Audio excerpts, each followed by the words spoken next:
The all-electric Volvo XC40 here today in our review. Let's go! Volvo calls both the plug-in hybrids and the pure electric versions now Recharge. And then Recharge Pure Electric for this one? Too confusing, isn't it? Why just not call it XC40 EV and that's it. And here the closed front grille, simple design, and then here source hammer LED light signature. LED is standard also for the main headlamp unit, optional the dynamic cornering light. You can also see that then later on because our driving part today is more in the night time. With 4.42 m or 174 inches, Volvo's smallest SUV is indeed pretty compact, but it has this, really upright stance and already delivers a true SUV feeling here, by the way, when I the door handles here, outside, inside, opening and close, and also here the mirrors fold up or in. Then here you can see 19-inch wheels today, optional 20-inch wheels, but these ones here deliver you better comfort. Of course, because it's the electric version, but not an own EV platform, but however, batteries are in the lower part of the vehicle, therefore the center of gravity is actually quite low. In the rear, typical L shape there for the tail lamps. Again, a beautiful and clean design indeed. There are two versions, either front wheel drive only, then around 7.4 seconds in the acceleration, or all-wheel drive, one electric motor in the front and an additional one in the rear. We also have that today. Then 4.7 seconds is the acceleration figure. And the price difference is really notable. With the Polestar 2, price difference between front wheel drive and all-wheel drive is not that huge. Here it is actually, in German market, for example, 7,500 euros. You can start thinking about if it's more, just more useful to go front wheel drive only and keep the price a little bit lower, because the price is actually quite hefty for this one. Top speed here, 180 kilometers an hour or 110 or 112 miles an hour. Recharging is 11 kilowatt AC or 150 kilowatt DC peak. And from that 75 kilowatt hour net battery, you can maximum get around 400 kilometers or 250 miles of range in optimum conditions. More realistic figure, also when it's a little bit colder, rather some 350 kilometers or some 210 miles, then you can be sure they can reach that. With that, a nice wooden-like key cover here, really premium. Door closing sound, not the best. What's among the best here, the optional Harman Kardon sound system. For a car in this segment here, probably the best sound I've heard so far. Then here, soft touch all the way around, also nice build quality. And here that EV interior. Soon it will be all animal free in the most specs. At this moment the steering wheel is still animal wrapped, but in the C40 standard and now in future for the XC40 also animal free steering wheel. And the seats, there will be for the following option. This as entry, the pure fabric seats. Then there's also a wool option.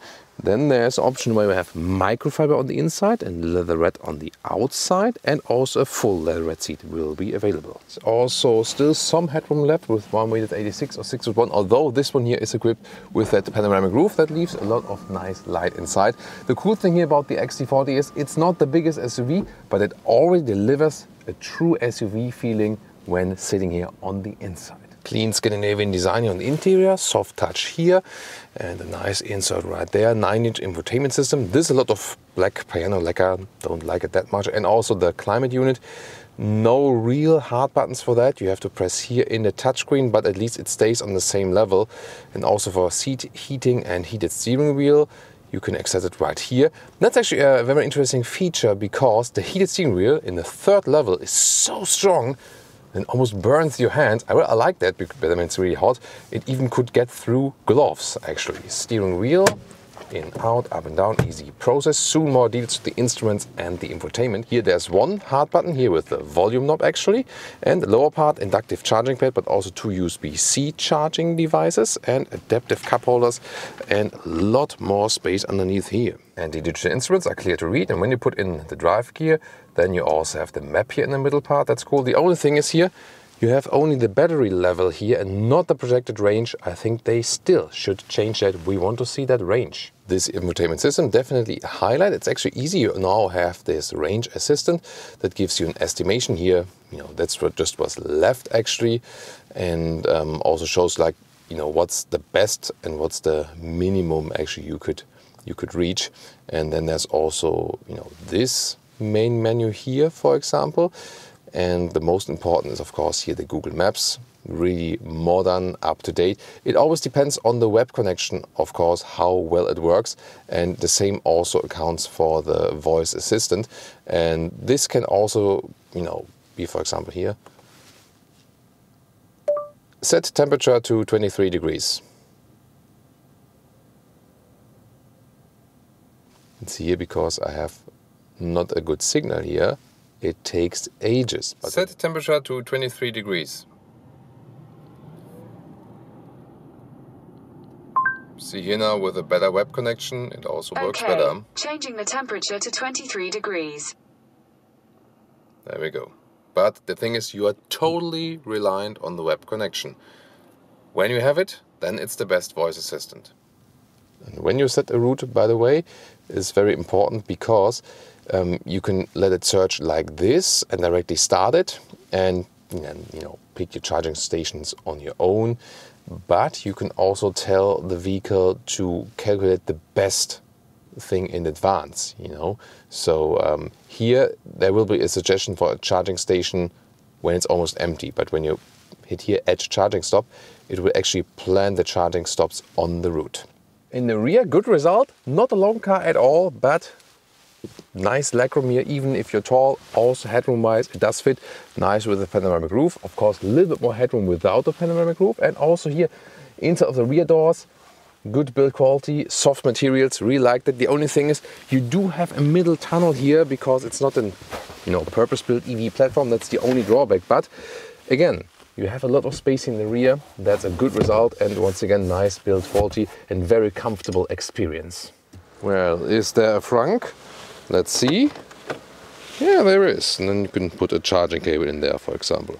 Trunk area houses some 400 something liters. Here, a meter or 40 inches in width, and the length is about 90 centimeters or 35 inches. See here, the cabin trolley fits in easily. What's quite cool actually, that you can put this cover here up, and then you can put a backpack upright there, and it's kind of secure. That's actually handy, and some more space underneath. And you can also fold the seats, but you cannot do that from here. You have to then go around and do it like this.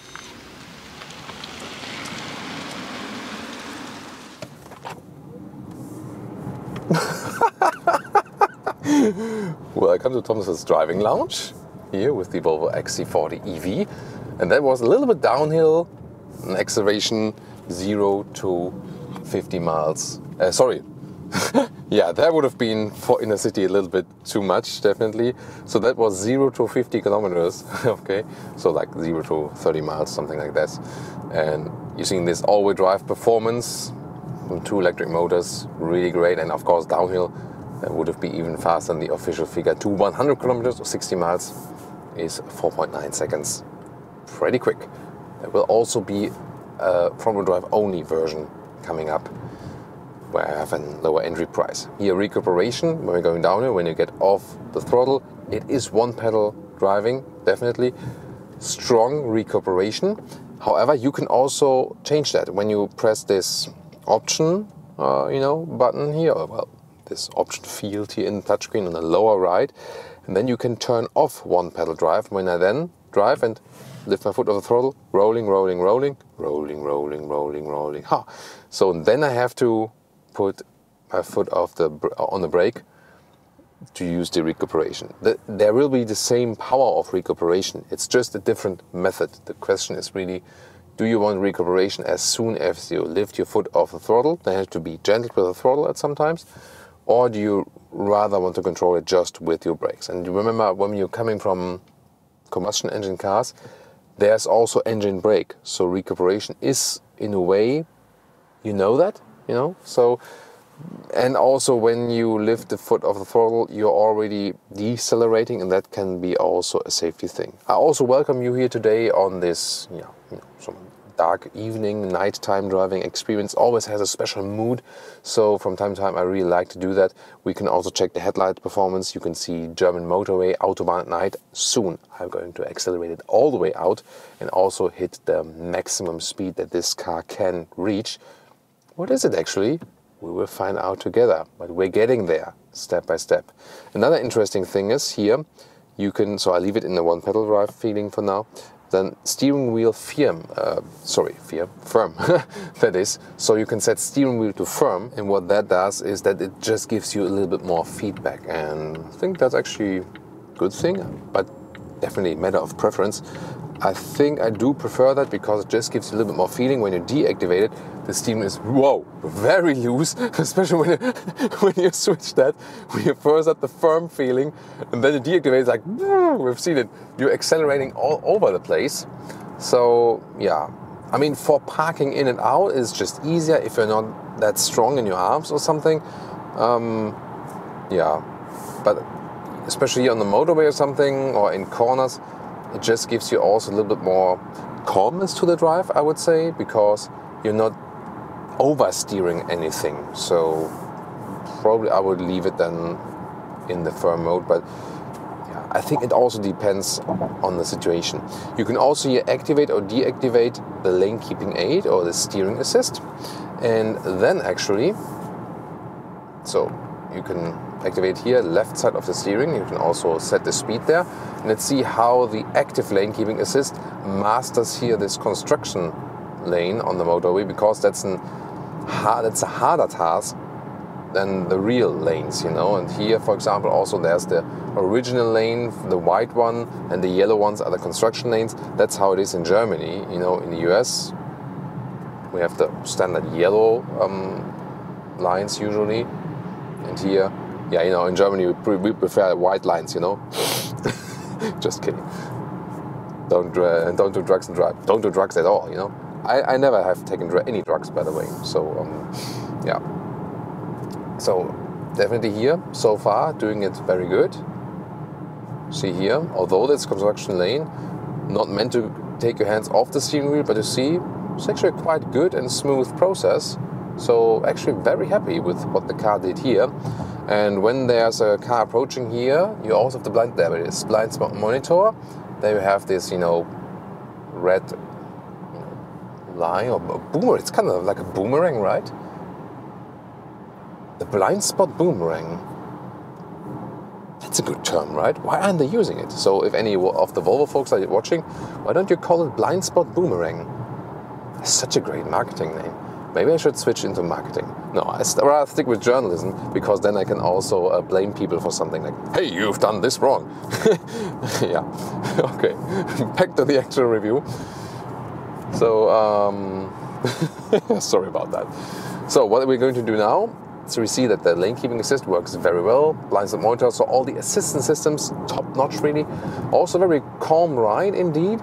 Noise insulation good so far, but when we accelerate it out here on the German motorway, what will happen then? That will be very interesting as for the noise insulation and so on. And also how calm the car will remain. We have the 19-inch wheels mounted today with winter tires, and that's definitely a more comfortable experience than with summer tires and 20-inch wheels. So if you ask me, you know, they don't offer any special optional suspension here for this vehicle. So I would rather go for the 19-inch wheels to keep more comfort. 20-inch wheels look cooler, but they definitely give you less comfort. Here, by the way, with a click here, you can always activate that lane keeping assist. And let's just see, when I have the cruise control here not set, if there's any, you know, emergency lane keeping assist here. Yeah, you see that? Even when the cruise control is deactivated, there's this emergency lane keeping assist when I just have this run off road. And now also, hey, apply steering, lane keeping aid. So, wow, very well. And have you seen how smooth that is? So it's not this with this brake intervention. It's not like, bam, going over with the steering or with the brakes. Very smoothly keeping me in the brakes. So if I would be distracted at some point, or maybe having a heart attack or something, because I've read like you know, a very mean comment, or well, I shouldn't read comments while driving, right? So, yeah. Okay, let's forget that. Let's just say I'm having a heart attack, hopefully not. Then even in this case, the car would help me in a way that I keep in the lane and not doing an immediate accident or something. So I'm getting off the motorway again. Here, foot off the brake, really strong recuperation. Great, you know, great view now here to how the sun has been going down with the clouds and so on. Very beautiful. And now on this next step, I can accelerate it all out. Let's see about the maximum speed. But before that, let's talk about the range. There is here this range meter, And you know, in summertime, in good conditions, and when you're not flooring it all out, you can score some 400 kilometers or 250 miles of range. However, now winter times, lower temperatures, also with a little bit more speedy driving and so on. We are here now at energy consumption of about 23, 24 kilowatt hours on 100 kilometers. That's more like 35 kilowatt hours on 100 miles. And that would rather mean something towards 300 kilometers or 190 miles, which is of course not that good and not that efficient. This is not the most efficient EV, you have to know that. And so you can calculate with something between 300 and 400 kilometers and between 190 and 250 miles. In the middle of that is maybe then the realistic figure, but it depends really on the temperature on the outside. But that's the one thing. It's expensive. It's premium on the inside. It's a great drive, not that efficient. That's a catch. So now accelerating it all out. There's no one here. So like from, you know, let's see, from 30 kilometers an hour. Let's go.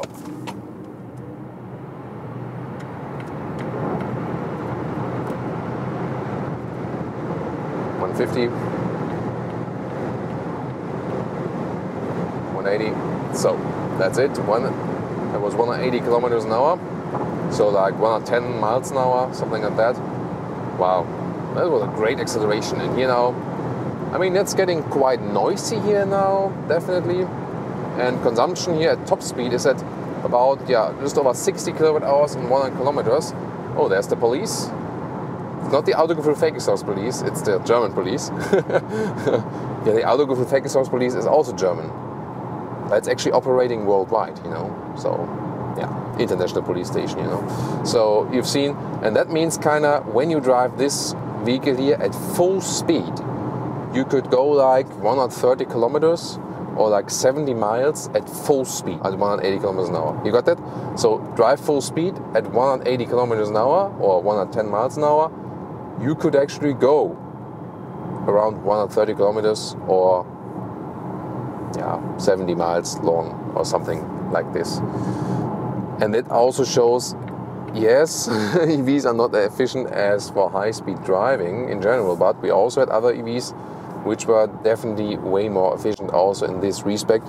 Also, once again, a very interesting thing to have. Ambient lighting wise, you see there's not much happening here in that vehicle. And you also can see that here at a normal highway speed, like 80 to 100 kilometers an hour, 50, 60 miles an hour, consumption figure when I hold it steady is like 20 kilowatt hours and 100 kilometers something. Yeah, so like 30 kilowatt hours and 100 miles something. And that again brings us to this rather mediocre range. It's okay, it's not too bad, but it's also not good at all. But the ride itself, very good.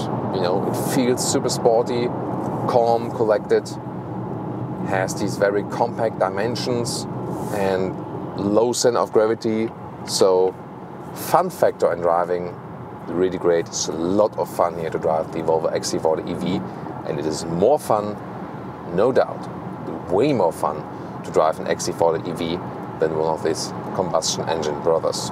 Also check out the Volvo C40, the brother or sister model to this one here, which has this coupe shape. And if you want to see even more of this one here, we have another episode in different conditions. There you can check out even more.